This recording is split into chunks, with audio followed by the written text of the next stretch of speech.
Hello students, हमने already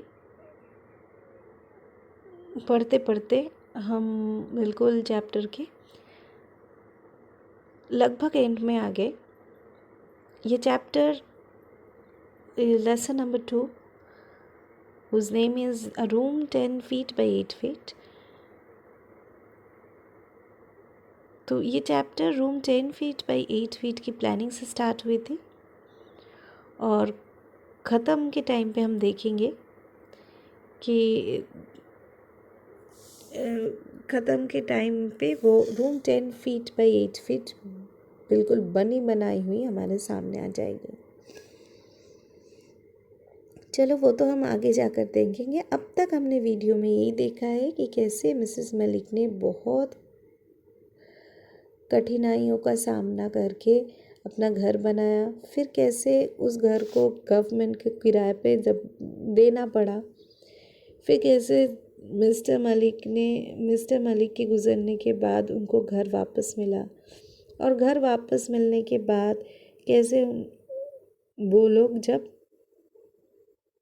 उनके बेटे बहू और वो खुद जब घर जा रहे थे तब वो जाते टाइम बहू को अपना कैसे अपने धीरे धीरे अपनी कंपटीटर मानने लगी, अपने साथ वो हर बात पे कंपेयर कर रही थी और कैसे उनके साइकोलॉजी चेंज होता रहा। उनको लगने लगा कि मैंने जिन्होंने ये घर अपने हाथों से बनाया है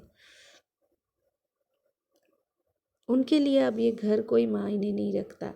अब उनके लिए ये घर कुछ भी नहीं है, बल्कि अब बहू ही इस घर का सब कुछ है। तो ये चीज़ सोचते हुए वो कैसे अपने आप ही दुखी हो रही थी, ऐसे कॉम्प्लिकेटेड साइकोलॉजी को लेकर। जबकि ये एक नेचुरल चीज़ है, ये एक नेचुरल फिनोमिनन है कि हमको हमारी पोजीशन छोड़ना पड़ता है और हमको आगे सामने वालों को, आने वाले पीढ़ी को कुछ रिस्पॉन्सिबिलिटी देनी पड़ती है। जैसे वर्क फील्ड में भी होता है वैसे ही होम फील्ड में भी होना चाहिए। हाँ, इसके बाद आप सिर्फ गाइड करोगे उनको, लेकिन मेन जगह से तो हटना ही पड़ेगा। चलो अब देखो, ऐसे सोचते सोचते कि शायद आर्किटेक्ट ने तो मेरे बहू को सोच दिमाग में रखते हुए बनाया था, मैं तो कुछ भी नहीं हूँ उस घर के लिए, जबकि मैंने ही सब कुछ किया था। ऐसे ऐसे ऐसे ऐसे बातें सोचते सोचते वो गाड़ी के पीछे बैठे बैठे सोचते सोचते, और बहू की भी कुछ गलतियाँ हैं, बहू भी ज़्यादा शो ऑफ करती है। मिसेस मलिक को समझ में नहीं आता, फिर भी ज़बरदस्ती मिसेस मलिक को शायद छुपाने के लिए कुछ वो ऐसे डिस्कशन कर रही इंग्लिश लैंग्वेज में जो उनको समझ में ना आए। सो ये भी सही नहीं है, गलत है। तो हर एक जनरेशन का ही कुछ गलती होती है जिससे जनरेशन गैप बढ़ता है, और कुछ नहीं। कोई भी गलती, एक चीज़ हमेशा ध्यान रखना, कोई भी गलती जब होती है तब वो हमेशा याद रखना कि एक हाथ से ताली नहीं बजती, उसके लिए दोनों हाथ की ज़रूरत है। तो एक तरफ से गलती एक तरफा नहीं होती, दोनों तरफा होती है, तो किसी का ज़्यादा किसी का कम, लेकिन होती तो है। तो यहाँ पे भी देख रहे हमने दोनों तरफ की थोड़ी थोड़ी सोच की गलती हम देख रहे हैं। चलो अब आगे बढ़ते हैं। अब आज के डिस्कशन में हम देखेंगे कि जब वो घर पहुंच जाते हैं, वो तीनों घर पहुंच जाते हैं, तब क्या होता है। So let's start reading. Then they reach the house. अब गाड़ी में बैठे बैठे इतना कुछ तो सोच लिया मिसेस मलिक ने। अब वो लोग घर पहुंच गए। Then they reach the house. His son drove the car straight to the porch, and her daughter-in-law jumped out of it, and there she stood, reclining against the marble pillar of the veranda. और जैसे अब धीरे वो सब घर पहुंच गए। अब यहाँ पे हम देखेंगे कि छोटी छोटी एक दो बातों में शायद मिसेस मलिक की बहू और बेटे भी गलत थे। वो भी हम देखेंगे। यहाँ पे देखो, अब वो लोग घर पहुँच गए। घर पहुँचते ही बेटे ने पोर्च पे गाड़ी रख दिया। पोर्च मतलब जो कोर्टयार्ड एरिया है, जो सामने का हिस्सा है घर का, वहाँ पे गाड़ी पार्क की। फिर और जैसे ही पार्क की, बहू गाड़ी से उतर गई, जल्दी जल्दी में उतर गई। और उतर के ही वो वैसे ही खड़ी हो गई मार्बल पिलर पे पीठ रखते हुए, वरांडा के मार्बल पिलर पे, जैसे ठीक वैसे ही जैसे उस पिक्चर में आर्किटेक्ट ने ड्रॉ किया था। Exactly the way the architect had painted the figure in the sketch. ठीक उसी तरह जिस जिस तरह आर्किटेक्ट ने पेंटिंग किया था। तो what happened when they reach the house. अगर क्वेश्चन ऐसा है तो यहाँ से आपका यहाँ से स्टार्ट होगा, यहाँ से यहाँ तक। Okay, what did Mrs Malik's son and daughter-in-law do after they reached the house? Mrs Malik felt a wrench in her heart, मतलब उसको उनके दिल को बहुत ठेस पहुंचा। रेंच मतलब इससे लगा कि दिल निचोड़ के कोई ले जा रहे, मतलब इतनी दुखी हो गई वो, बहुत ज़बरदस्त ठेस पहुंचा उनको। May be the architect had mocked at her, तो शायद आर्किटेक्ट ने मॉक्ड एट मतलब मजाक करना, मजाक उड़ाना। आर्किटेक्ट ने ऐसे ही उनका मजाक उड़ाया कि आप तो यहाँ पे रह नहीं पाओगे, आपकी बहू जब आएगी वो यहाँ पे राज करेगी, इसीलिए आपको नहीं, आपकी बहू को इमेजिन करते हुए मैंने ये फिगर बनाया है। तो शायद ऐसे ही मजाक कुछ उड़ाया होगा आर्किटेक्ट ने, ये मिसेस मलिक सोचने लगी। तो ये भी गलत है, क्योंकि आपके गाड़ी के पीछे की सीट में आपकी सासू माँ बैठी है, तो आपको सब गाड़ी से उतर के सबसे पहले उनको नीचे उतरवाना है। आप पहले ही जाकर वहाँ खड़ी हो गई, तो that is also a wrong thing. तो वही बोल रही हूँ कि हर एक जनरेशन का अपना अपना जो तरीका है, वो उसी से सब गड़बड़ा जाता है। उसमें वही सोच और वही हरकत के डिफरेंस से जनरेशन गैप बढ़ जाता है। स्टैंडिंग ऑन द वरांडा, चलो पढ़ते हैं। Standing on the veranda, close to the pillar, trying to cover her elaborate hairdo with the maroon colored sari, her daughter-in-law was giving instructions to the servants about the luggage in the taxi following the car.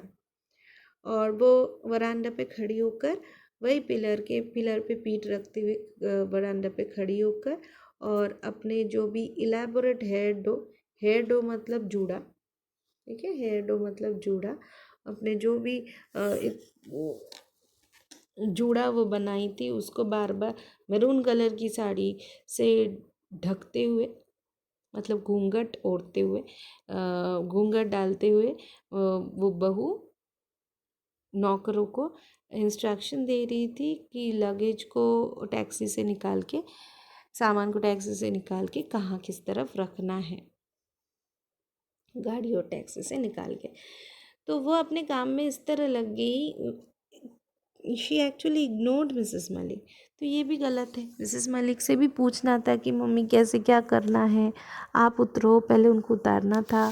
तो ये सब कुछ ध्यान में ही नहीं रहा, वो इतनी एक्साइटेड थी शायद, क्या पता। और वो बार बार मैरून कलर की साड़ी से जो घूंघट ओढ़ रही थी, तो इससे वो बार बार मैरून कलर मिसेस मलिक को और भी चुभ रहा था। और लेकिन देखो, इसके साथ साथ ये भी देखो, उसने घूंघट को भूली नहीं। वो जो परंपरा है वो भी मिसेस मलिक की बहू कैरी कर रही है, लेकिन इतनी एक्साइटमेंट है, अब शायद वो यंग है, वो खुशी के मारे ज़्यादा एक्साइटेड हो गई, तो ये सब मिसेस मलिक को निकालना, ये सब जो छोटी छोटी बातें ये भूल गई। अभी एज का भी फ़र्क होता है। तो बी अ बैलेंस्ड कैरेक्टर। मैं जो भी मेरे गर्ल स्टूडेंट्स हैं, मैं उनको यही बोलूँगी कि आप देख रहे हो कि छोटी छोटी बातों को लेकर कौन कैसे मन ही मन समझते हैं। तो ये सब ध्यान में रखते हुए ये बैलेंस्ड कैरेक्टर कभी भी ज़्यादा एक्साइटमेंट सबके सामने नहीं दिखाना। Okay, so let's start, continue. Then our son and daughter-in-law entered the house. वो अंदर भी चले गए। मिसेस मलिक जिन्होंने ये घर जिनके लिए बना, उनको बिना बुलाए वो सबसे पहले उनको घर में जाना था, लेकिन वो दोनों पहले ही घर में घुस गए। They put on the lights, वो घर जाकर लाइट वाइट जला ली। Every room was lit up, और सारे रूम कमरे बिल्कुल लिट अप मतलब रोशनी हो गई, रोशन हो गए चारों ओर। लिट अप मतलब रोशन हो गए। Mrs Malik looked on wide eyed still sitting in the back seat of her car. और मिसेस मलिक बड़ी बड़ी आंखों से वो देख रही थी, सब कुछ देख रही थी, वही गाड़ी के पीछे की सीट में बैठी हुई थी। In the excitement nobody seem to have remembered to open the door of her the way it was done. और इतनी खुशी सबको ज़्यादा, इतनी एक्साइटमेंट थी, इतनी खुशी थी कि किसी को ध्यान ही नहीं रहा कि ये दरवाज़ा खोलने का काम जो है वो रह ही गया। तो यही बोल रही हूँ कि इतनी भी एक्साइटेड ना हो कि जो है, मतलब जो ड्यूटी है वही आप भूल जाओ। जबकि सबसे पहली लाइट शायद मिसेस मलिक को जलानी थी, सबसे पहला कदम मिसेस मलिक को रखना था, क्योंकि उन्हीं के लिए घर बनी है। अगर देखा जाए कि मिस्टर मलिक तो है नहीं, तो इसके बाद मिसेस मलिक ही सब कुछ है। तो डॉटर इन लॉ तो फिर भी भूल सकती है, लेकिन बेटा कैसे भूल सकता है? उसने तो देखा है मम्मी को परेशानी उठाते हुए। चलो let's move on. Suddenly our son thought of his mother. अचानक उनके दिमाग में मम्मी के ख्याल आ गया। He ran to the porch and open the door of the car. वो जल्दी से दौड़ के उस कोर्टयार्ड की तरफ गए और गाड़ी का दरवाज़ा खोला। तो एट लास्ट इतना सब कुछ होने के बाद मम्मी याद आ गई। सो यही बोल रही हूँ कि आप लोग भी जब कभी भी कुछ भी करोगे, कुछ भी डिसीजन लोगे, आप लोग नए ज़माने के हो, लेकिन आपके जो बड़े बुज़ुर्ग हैं उनके तरफ उनको नज़रअंदाज बिल्कुल नहीं करना। क्योंकि जैसे मिसेस मलिक ने खुद ने भी नज़रअंदाज किया था उनके मम्मी को, उनकी मदर इन लॉ को, तो आज वही चीज़ उनको वापस मिल रहा है। आज दुखी होने से क्या फ़ायदा? उस टाइम मिसेस मलिक को वो उनकी मदर इन लॉ एक्स्ट्रा लगी, आज उनकी बहू को उनकी मदर इन लॉ एक्स्ट्रा लग रही है। तो आप जैसा करोगे, एक कहावत ही है, जैसी करनी वैसी भरनी। तो टिट फॉर टैट, आप जैसा करोगे वैसा आपको वापस देखने को भी मिलेगा। शायद उनके बेटे को भी यही देखने को मिला था कि दादी माँ को तो ऐसे ही रख देते थे, मम्मी को ध्यान वैसे भी नहीं रखते थे, तो शायद उनके लिए भी वही नॉर्मल नेचुरल हो गया। तो ऐसा कभी नहीं करना, ऐसा कुछ भी कभी नहीं करना, ताकि वही चीज़ आपको भी वापस मिले। क्योंकि आप लोग जो भी साइंस के स्टूडेंट हो, आपको पता होगा कि साइंस के भी एक लॉ है न्यूटन के, every action has an equal and opposite reaction. तो इक्वली आपको रिएक्शन वापस मिलेगा, ये ध्यान रखना जो भी एक्शन आप करोगे। सो अब देखते हैं कि जैसे ही बेटा मम्मी को गाड़ी से उतरवाता है, तो फिर उसके बाद मिसेस मलिक का क्या रिएक्शन होता है, और ultimately what happens, that we will read in our next video, and that will be our final ending concluding video. Thank you.